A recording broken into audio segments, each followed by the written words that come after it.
lekin erkak kishi oilani evlaydi.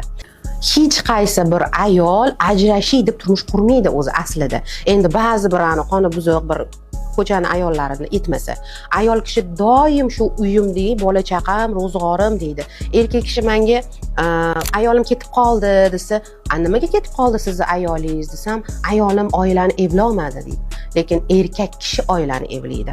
Erkak kishi ham ma'nan, ham jismonan, ham har bir shu moliyaviy tarafdan, har bir tarafdan erkak rivojlangan bo'lishi kerak. Buning uchun o'quvi bo'lishi kerak.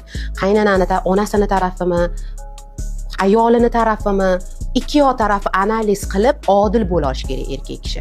Qachonki erkak kishi ona faqatgina bir yoq taraflama yonbos bo'lsa, unda oila bo'lmaydi.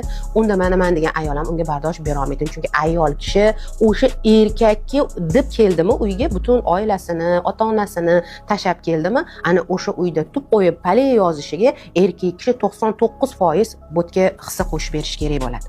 O'shaning uchun men ko'pincha aytaman, to'g'ri, kelin olayotganda aytamiz, uy supurishi, uy tutishi hamma narsani biladimi, so'raymiz.